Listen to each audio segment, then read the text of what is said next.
ಎಲ್ಲಿ ಯಾವುದು ಮೊಣಕಾಲು ನೋವು ಉಂಟಾ? ಅಲ್ಲಿ ಕುತ್ತಿಗೆ ಬ್ಯಾನೆ ಇದ್ರಿ, ಕುತ್ತಿಗೆ ನೋವು ಉಂಟಾ? ಮತ್ತೆ ಸೊಂಟ ರೀ. ಓಕೆ. ಕರ್ತನೆ ಈ ತಂದೆಗಾಗಿ ನಾನು ಪ್ರಾರ್ಥಿಸ್ತೇನೆ, ಅಬ್ದುಲ್ ಸಾಬ್ಗಾಗಿ.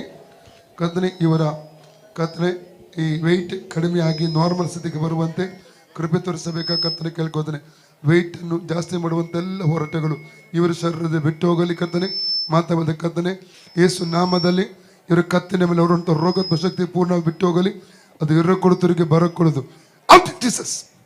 ಕತ್ತಿನ ಸೌಖ್ಯ ರಿಲೀಸ್ ಮಾಡ್ತಾನೆ, ಕತ್ತಿನ ಸೌಖ್ಯ ರಿಲೀಸ್ ಮಾಡ್ತಾನೆ. Free in the name of Jesus. ಯೇಸುವಿನ ಅಧಿಕಾರ ನಾಮದಲ್ಲಿ ಸೊಂಟದ ಮೇಲೆ ಅವರಂತ ರೋಗತ್ವ ಶಕ್ತಿ ಅಪ್ಪಣೆ ಕೊಡ್ತಾನೆ. Out in Jesus, out in Jesus, out in Jesus. Free ಆಗಲಿ ಯೇಸುವಿನ ಅಧಿಕಾರ ನಾಮದಲ್ಲಿ. ಮೊಣಕಾಲಿನ ಗಂಟಲ್ಲಿ ಓಡುವಂತ ರೋಗತ್ವ ಶಕ್ತಿಗೆ ಅಪ್ಪಣೆ ಕೊಡ್ತಾನೆ. Out in Jesus. ಸೌಖ್ಯವಾಗಲಿ, ಫ್ರೀ ಆಗಲಿ. Out in Jesus, out in Jesus. ಈಗ ನೋಡಿ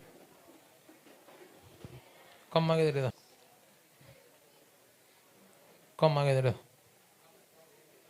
ಕಮ್ಮಾಗಿದೆ, ಕಮ್ಮಾಗಿದೆ, ಕಮ್ಮಾಗಿದ್ರಿ.